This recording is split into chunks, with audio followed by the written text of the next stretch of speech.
Be proactive. The first time I heard this word, to be proactive, was while attending a course with Dr. Stephen Covey himself.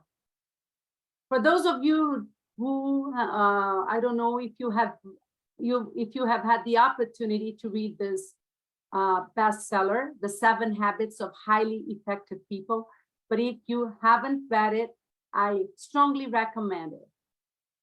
Dr. Stephen Covey is the author, and he talks about 7 habits to be proactive, to begin with the end in mind, to put first things first, to think win-win, to seek first to understand, then to be understood, synergize, which is actually about teamwork. And finally, 7 is to sharpen the saw. But today, we are going to start with being proactive because it's fundamental for you to cultivate the other 6 habits. Be proactive is the foundation. You cannot build a building without its foundations. So being proactive is the first habit. When you are proactive, your life is a product of your values, not your feelings. A product of decisions, not conditions. When you are reactive, life is a function of feelings, emotions, moods, impulses, or what other people think of us, or the way people treat us. If you react to the way people treat you, if you react because you're not in a good mood, the outcome is not going to be outstanding. So that's why this habit is so important. Proactivity is when you and I have the capacity to choose our response. The capacity and the desire to subordinate impulses, moods, feelings, conditions to values based on principles that are universal and timeless. The results of proactivity are: make and keep promises, treat others with kindness, and then you practice the other 6 habits. When you are proactive, instead of saying, I'll try to do that. This is a reactive language. Instead of saying, I'll try, you say, I'll do it. I'll do my best. Instead of saying, oh, that's just the way I am. I'm like that. I'm anxious, or I'm angry. I'm demanding. That's just the way I am. This is a very reactive language. A proactive person would say, I can do better than that. Another example of reactive language would be, there is nothing I can do. How many times have we said that? There's nothing I can do. The proactive approach would be, let's look at all our options. Another example of reactive language, I have to do this. I have to talk to that parent. I have to do this for this kid. Instead of using I have to, you say, I choose to. I choose to come to work. I choose to prepare this class. I choose to talk to this mother or to this father. Instead of saying, I can't, a proactive person says, there's got to be a way. There's got to be a way. I believe in miracles. There's got to be a way. Instead of saying, you've ruined my day, just ruined my day, you're going to say, I'm not going to let your mood rub off on me. When you are proactive, you are in control of your inner world. As I said previously in our former, in the other meetings we had, there are two worlds, the external world and your inner world. You have no control over other people on external things, but yes, you can be in control of the way you choose to feel. So use I choose, I prefer to, yes, no, I will, instead of I have to, I must. If only I can. I haven't got the time, you see. Proactive people do more than take initiative. They recognize they're responsible for their own choices and have the freedom to choose based on principles. Proactive people do more than take initiative. They recognize they are responsible for their own choices and have the freedom to choose based on principles and values rather than on moods or conditions.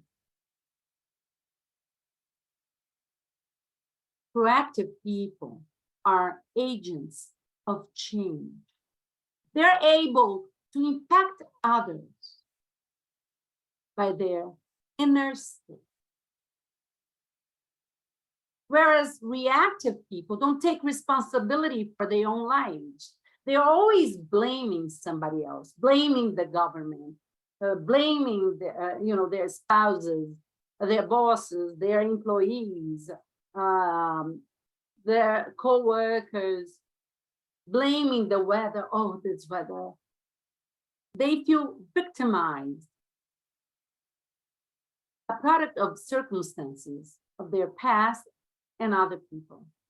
They do not see themselves as the creative force of their lives, as being a force for good, a force for love. Proactive people carry their own weather within them. It doesn't matter if it's snowing outside, if it's raining outside, if it's sunny outside, if it's cloudy outside. What matters is, how do I feel inside? Better than that, how do I choose to feel?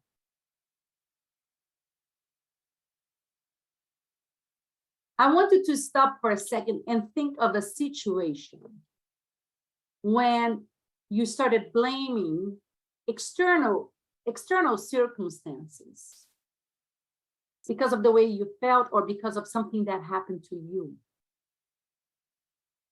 Let me share this story with you. I don't know if you've had the opportunity to read this book, Man's Search for Meaning. If you have read it, please write on the chat. Viktor Frankl wrote this book a long time ago. And who was he? An Austrian neurologist and psychiatrist, the founder of logotherapy. He wrote this book called Man's Search for Meaning. But at first, he thought of naming it Say Yes to Life, no matter what happens to you. He was a prisoner in the Nazi concentration camps. He lost his parents, brother, wife, and children in the camps. But he knew the importance of life, and he gave life a meaning. He suffered tortures and a lot of cruelty. He was kept under inhumane conditions. And the Nazis conducted extremely cruel experiments on his body. And yet, he found a meaning for his life. He never gave up. He said that he knew when somebody was going to die, whenever he saw someone smoking. See, they were working as slaves. And let me change this. And they used to get paid, not in cash, but getting cigarettes. And what you could do is to save your cigarette to get food. So, of course, that Viktor Frankl never smoked. He saved his cigarettes because he wanted to live. But why did he want to live under all those circumstances? So he said that whenever he saw someone smoking, he knew that that person was going to be the next one to die because he wouldn't have enough money, enough cigarettes to get food. So instead of asking, what do I expect from life? He started asking, what does life expect from me at this moment? In a situation that's not the one that you've always dreamed of. On the contrary, ask. Choose to ask this question. What does that situation expect from me? Because we're not here just to be happy. And we are not here just to prefer. I prefer this. I don't want that. We are here to evolve as beings, as human beings in a human body. As human beings, we have the power to choose. We have this inner freedom to choose how we want to respond to a stimulus. This is something that you can have total control of. Only human beings, not the other beings, no other animal, have this freedom to choose.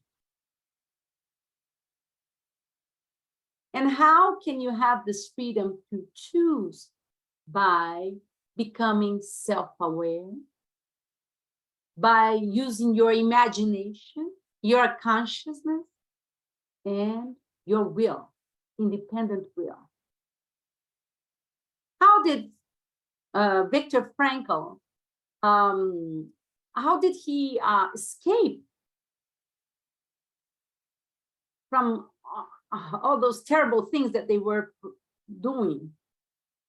He saw a pile of dead body. He got naked and he put himself there. He pretended he was there. And then he managed to get away. But he always gave a meaning to keep on living. He used to visualize himself lecturing, teaching his students in Austria, and sharing all his insights and breakthroughs. He gave his life a meaning. And he said, when we are no longer able to change a situation, we are challenged to change ourselves. He said that once one of his friends said, you know, I can't take this anymore. I want to kill myself. And he asked him, why don't you? And his friend said, when I think and when I visualize my wife and my family suffering because of my death, I find the strength to keep on going. So when we get rid of our obsessive, self-centric thinking, we are capable of growing. And the more we grow, the more we can give back.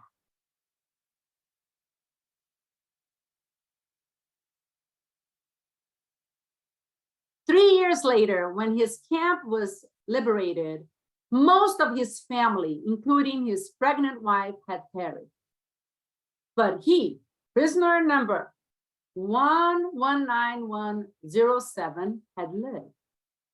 And in his best-selling 1946 book, Man's Search for Meaning, which he wrote in 9 days about his experience in the camps, Frankl concluded that the difference between those who had lived and those who had died came down to one thing: meaning.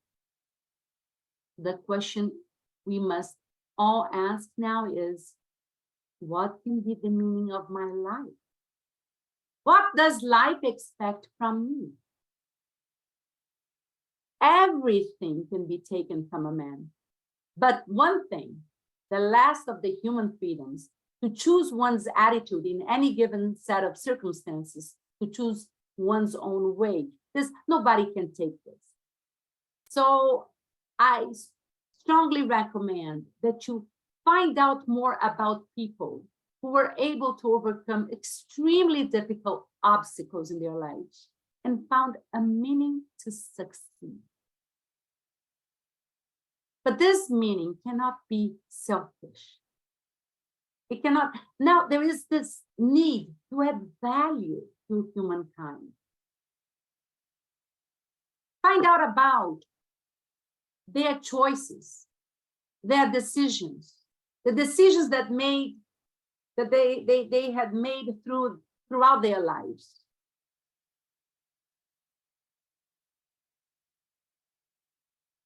Of course, as I said before, there's pain, and pain is part of life. He had no liberty. He was a prisoner. But suffering is an option. He had the freedom to visualize what he wanted for his life. And we all have the power of choice. Nobody can give us that. It comes from inside out. We can overcome any difficult situation. The problem is when we don't accept that event, then it becomes a problem. And what you resist persists. When you accept the pain and you become responsible for your inner state, when you use the power of choice, and you become flexible, and you visualize all the possibilities, you find a meaning for everything. Search for a meaning. Ask better questions. Ask wiser questions. Not why me, but what do we expect from life, and what does life expect from us? Pause for a moment. What does life expect from me, Myriam, from me, Daisy, from me, Fernanda? What does life expect from me? What is great about this situation? I don't even call it a problem, because the difference between a problem and an event is your resistance.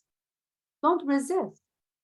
You have no control over people, over things that are external. Another question is, what's not perfect here?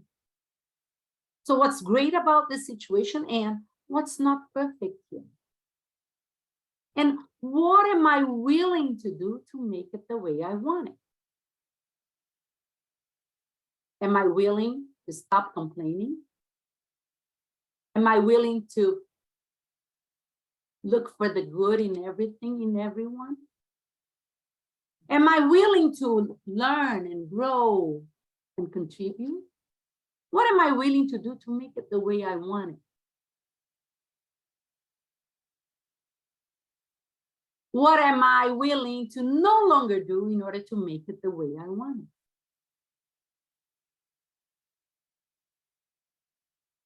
And how can I enjoy the process while I do what's necessary to make it the way I want? Because life is not about the future. Life is not about the past. Life is about this moment. Can I make myself feel better right now? I can visualize something that would move me while going through a difficult situation. But that doesn't mean that I'm going to be happy only when I achieve it. You would be in your mind, Mara, in the demons of the mind. You would be living in the future, pleasant future or unpleasant future, or in a pleasant past or unpleasant past. How can I enjoy this moment now? I'm here. Why am I here? I could be doing something else. Pause. Observe. What does life expect from you? Ask better and wiser questions. Be proactive. Your life is a product of your values, not your feelings, not your emotions, your decisions, not your conditions. Reactive people live in functions of feelings, moods, impulses of other people's treatment. I would like to share a video with Dr. Stephen Covey now about proactive people when they carry their weather with them.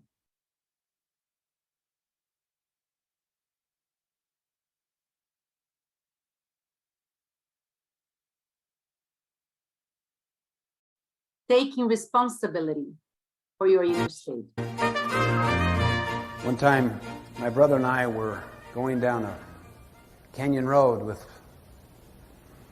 a cousin. He was chopping wood, had this axe. There was a rattler. He started chasing it. He started chopping at it. Eventually, cut it in two. The front bit him right here, at the crook between the forefinger and the thumb. So many ways he could have responded.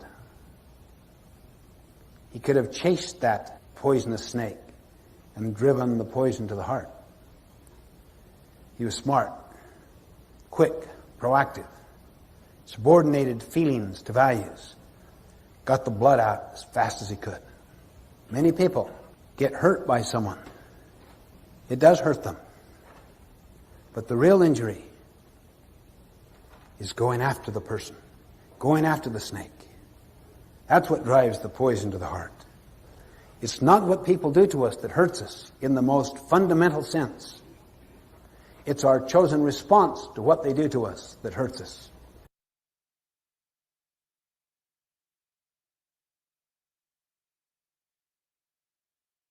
So, if we live out of our memory, we are tied to the past and to what is finite. If he had run after the snake, he would have died. Leave the past in the past. Take control of the situation by doing what you can. Focus on what you can do. When we live out of our imagination, we are tied to what? To that which is infinite. Zillions of possibility. Winter is never forever. You can choose between playing the role of a victim or playing the role of a hero. If you're blaming others, blaming the government, blaming your boss, blaming your kids, blaming the parents, you're being reactive. Proactivity, the capacity and the desire, as he said, to subordinate impulses, moods, feelings, conditions to values based on principle. What are the results of being proactive? You make and keep promises. You treat others with kindness. That's all we need, kindness. When parents come to you, they're complaining. They want to be heard. They want to be seen. Be kind. Connect from the heart. Observe their pain. Don't take anything personally. Remember today's talk about carrying your own weather with you instead of becoming obsessed about yourself.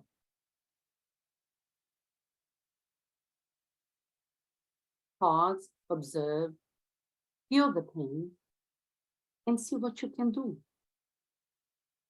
Carry your own weather.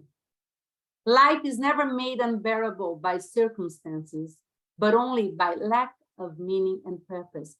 What's the meaning of my work? Why am I working here? Is it to help the kids, help their parents, or to judge them, to label them? How can I be kind to someone who has not been kind at all to me?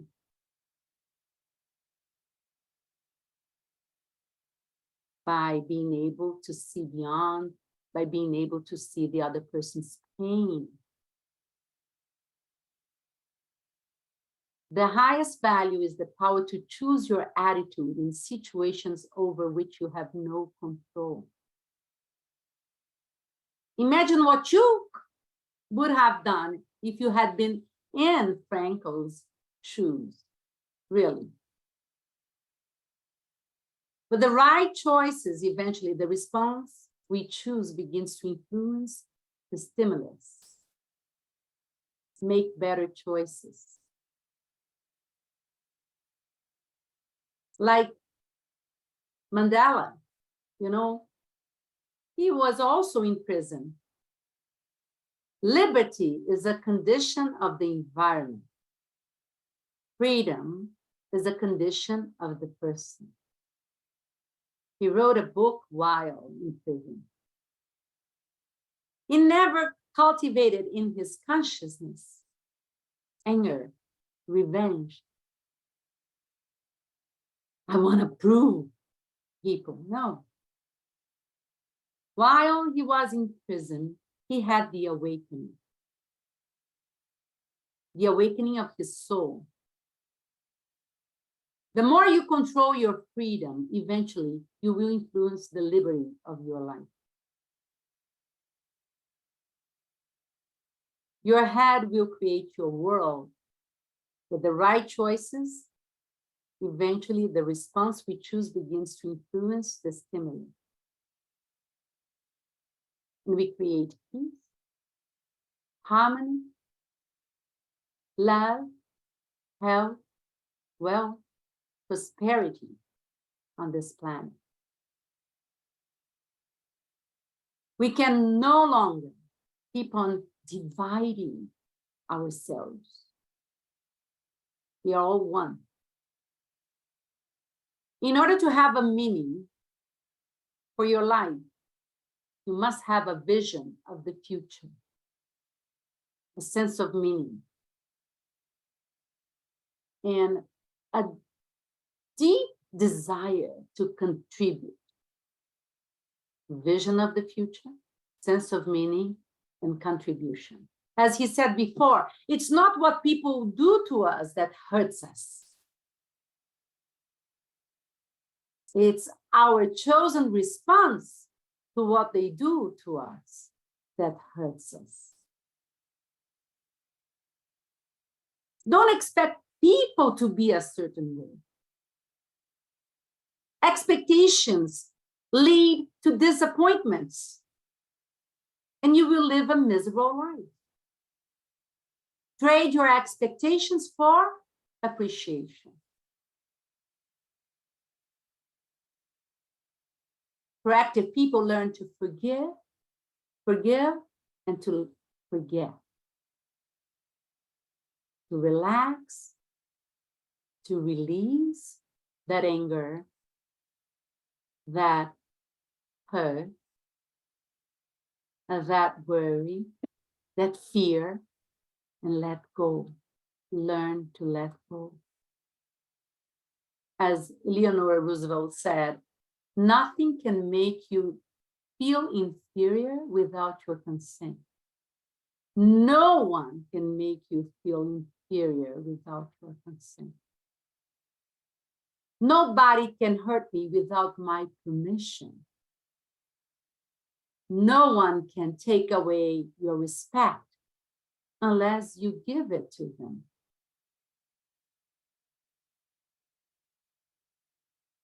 There is another story, a beautiful story of a survivor, a Holocaust survivor, Alice. I first saw this film while attending Date with Destiny back in 2012 with Tony Robbins, and I would like to share her story with you.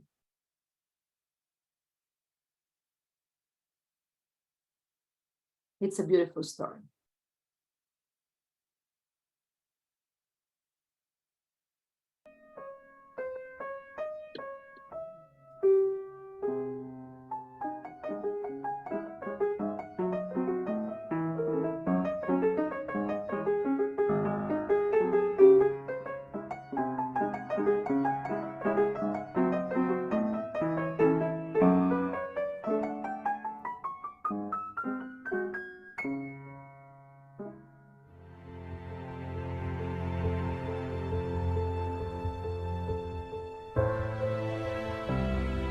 Alice Hertz Sommer was born in Prague in 1903.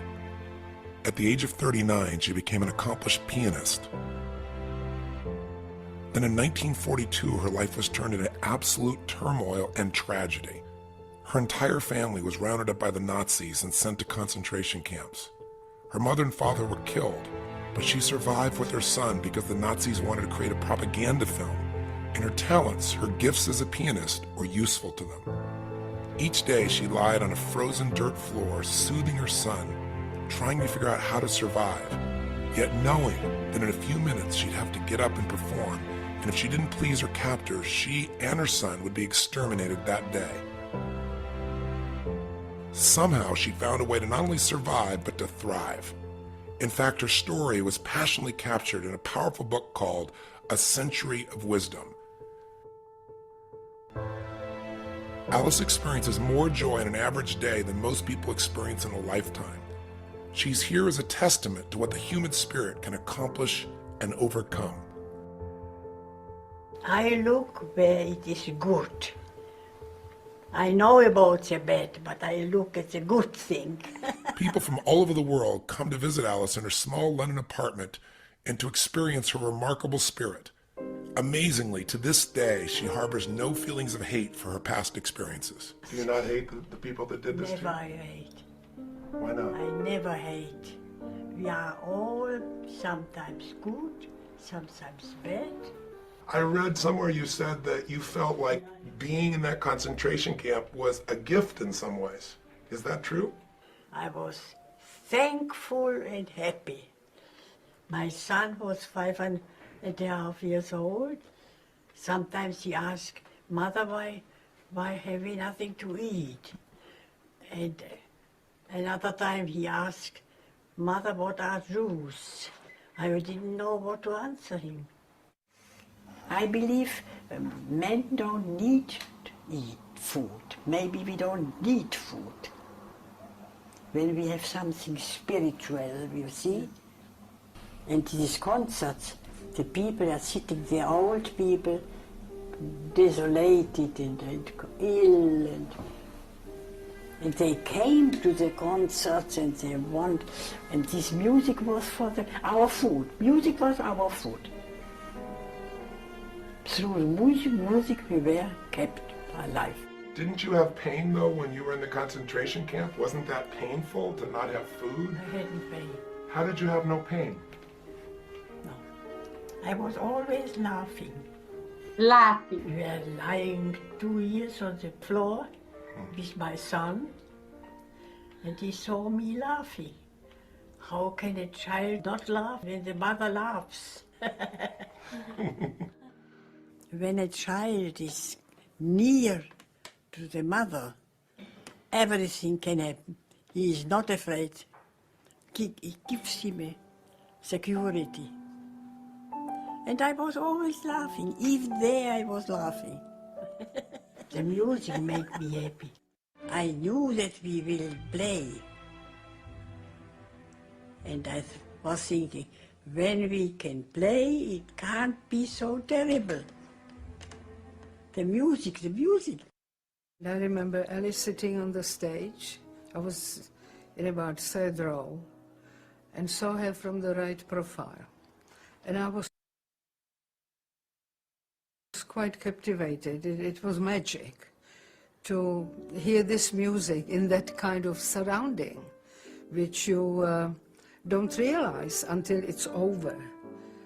So you come sort of back to earth and see where you are and how much it was a moral support. It was not entertainment, as most people think, that we were having fun. It had a much bigger value. You should thank Beethoven, to Schubert, to Schumann, to Brahms, to thank them what they gave us. They gave us beauty, they gave us indescribable beauty. They made us happy. The worst thing in life, in my opinion, is boredom. When people don't know what to do with themselves. They are very, very poor. What are the 2 or 3 most important things you've learned in your The life? most important thing is that I was born optimistic. This is not my merit. My mother pressed it. And I came out and I was optimistic. And I was laughing from the beginning of my life. And we laughed till my end. This is my answer. And why were you so optimistic? You just chose to be different than your sister? We were twins. Oh, you were born of a twin. And the twin sister was pessimistic. She waited for catastrophes. Sometimes the catastrophes came. Sure. I had cancer At what age? in the age of 83. 83. I came to London. The next day I didn't feel well, so the doctor sent me immediately to the hospital and they operated. And I still am alive. Wow. That's Having amazing. had the cancer. That's amazing. You said your mother taught you 2 very important lessons in life that helped you even in the concentration camp. What did she teach you about gratitude? Complaining doesn't change people. When they Complaining doesn't complain, change people. Nothing changes. When you ask me what I learned in my long life, so I can answer you, first of all, I am grateful to my mother that she was interested in we are 5 children, to learn, to know, this is a basis. And then to be thankful. For instance, as a survivor, as I am with my son, thankful for everything. For everything. For being not hungry, being in a good health, of course, seeing the sun, seeing a smile of a smile, a nice word of somebody, Everything is a present. Everything. This I learned, to be thankful for everything.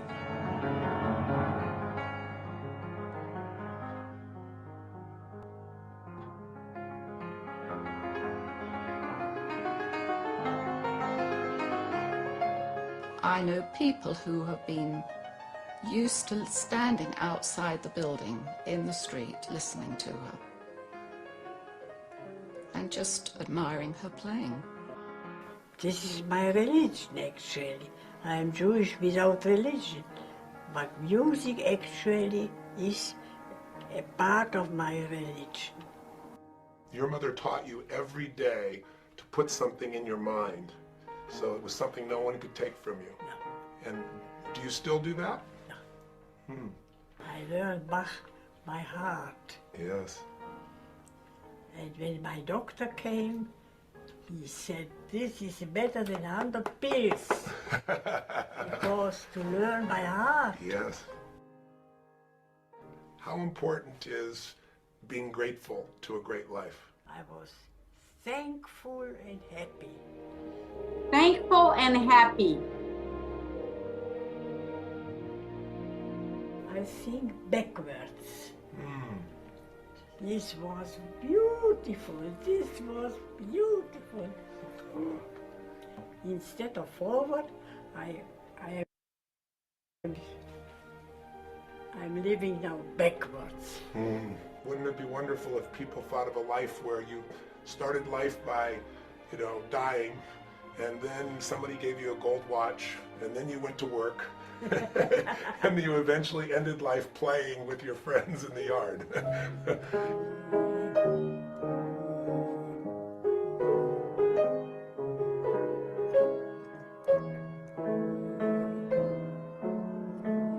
Sometimes it happens that I am thankful to have been there, because this gave me I am richer than other people.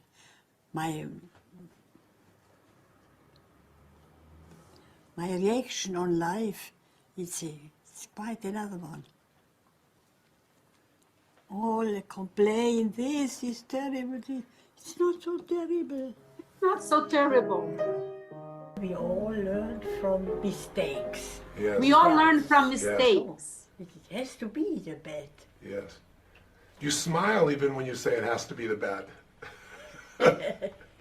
Smile helps a lot. Smiling helps a lot. So out of all the bad, you've learned from the bad, and you've focused on the good. That's how you've made your life work. Yeah. That's the essence of optimism, I guess. Absolutely. Hatred eats the soul of the hater, not the hated. All complain, this is terrible, it's not so terrible. I know about the bad, but I look at the good thing. Everything is a present.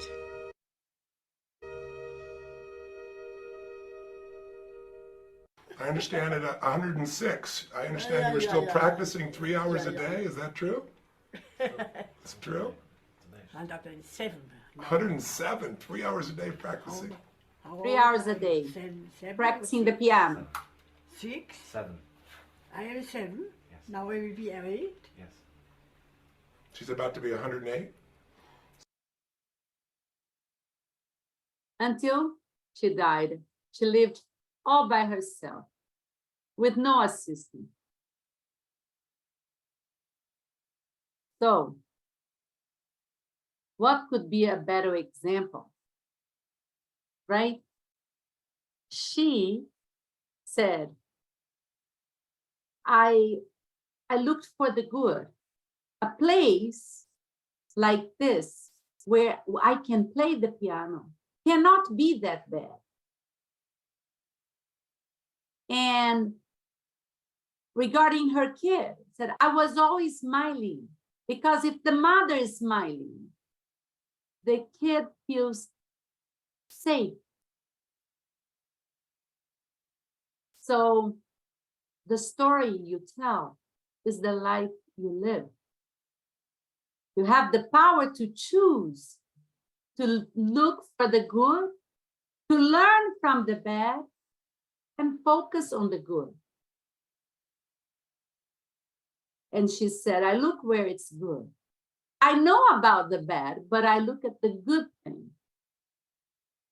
And she gave herself a meaning to her life. It was her music. And when her son asked her, why don't we have food?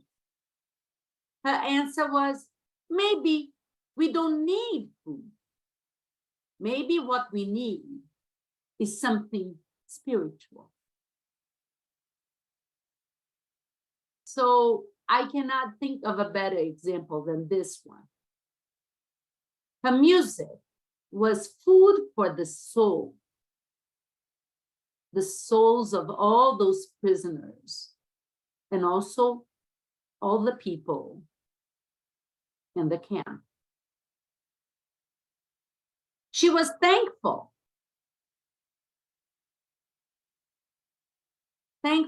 to all those composers. And she said, this is what I learned, to be thankful for everything. She said that her music was her religion, because her music was the meaning of her life. And she also said, complaining doesn't change people. Complaining doesn't help. Smiling helps a lot. She said, I know about the bad, but I choose to look at the good things in my life, because everything is a present. So I suggest that for 30 days, work only with your circle of influence. Focus on what you can do. Be committed to small promises. Make a promise now, for instance, I promise not to complain. I promise not to be reactive. I promise not to use reactive language, and be loyal to them. Be a guide, not a judge. Stop judging yourself, and you will stop judging others. Be a role model, not a critic, and be part of the solution, not part of the problem. Find out what kind of choices proactive people made throughout their lives. This is your piece of homework. Interview people who you admire and have tremendous respect. Ask them what kind of choices, what kind of decisions that they made which enable them to achieve what they have achieved. Be responsible for your inner state. Keep your calm. Be courageous. And live with faith. And make your life a masterpiece. Let me stop sharing.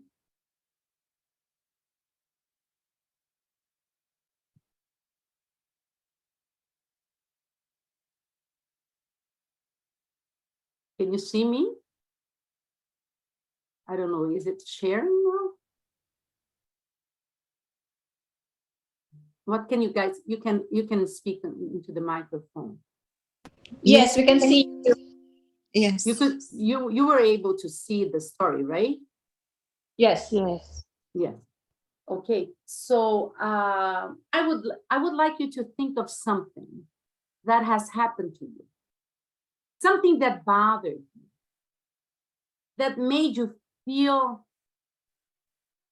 like, oh my goodness, this life is not worth living. Let me share something with you. Lots of things have happened to all of us since our last meeting. One thing that happened to me was that when I came back from India, it was my 10th time in India.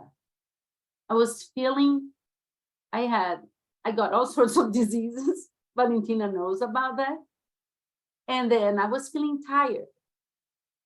And especially after the vaccines. I went to the doctor. He asked for a checkup. I had never done that before. And then within a week, I realized that my heart was beating at 32. between 32 and 36. And my blood pressure went up to 28. They call me the phenomenon because they say, how come you never fainted? You never had a stroke. You never had a heart attack. And you must leave this office and go straight to the intensive care unit because there's something wrong with you. A heart cannot beat between 32 and 36 with a blood pressure of 28. I was calm. He said I couldn't drive, that my husband was supposed to take me straight to the hospital. I convinced my husband to take me to my office. I got my car, was listening to my mantra. I came home, packed my little suitcase and said, okay, now I'm ready to go. When I arrived at the hospital, they said, where's the patient? It's me. It can't be with all that energy. And yes, I found out that I needed a pacemaker. At first, I was surprised. The only thing I wanted to know is it going to be like, am I going to have a scar right here? No. It's here, and then I can even see it. But I was thinking, how lucky am I? I never fainted. I never, I didn't have a stroke. So I'm so lucky. Nothing happened. But one day I got sad. When I was already, at work, I got sad. And I remember once I started complaining. I said, I can't understand why, I've always been so healthy and I'm too young for that. And then Miss Valentina said, Myriam, stop it. It's a pacemaker, that's it. It's just a device that's gonna help you live forever. Now you are bionic, so what? So thank you, Miss Valentina. I will always cherish that thought.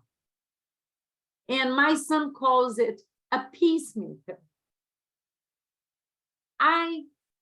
I've learned a lot from that experience, especially not to get attached to, my health is perfect.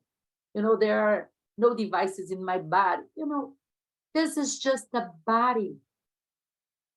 And this is just a piece of something that's helping my heart. And I'll be spending more time with you guys. How cool is that?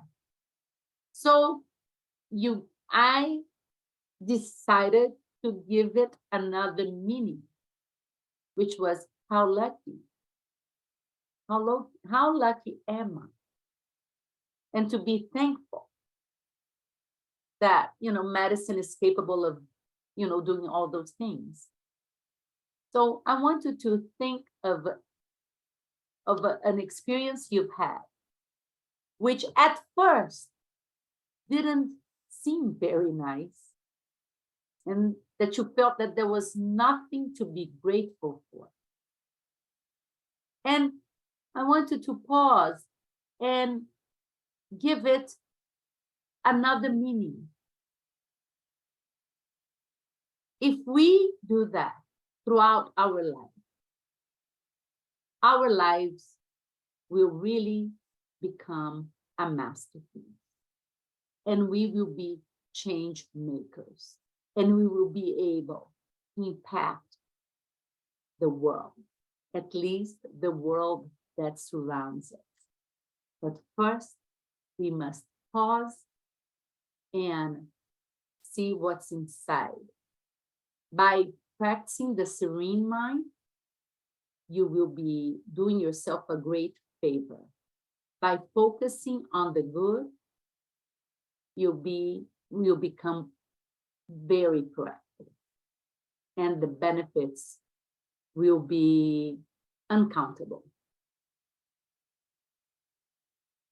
Would anybody like to share Anything? Reflections, insights, breakthroughs, any questions?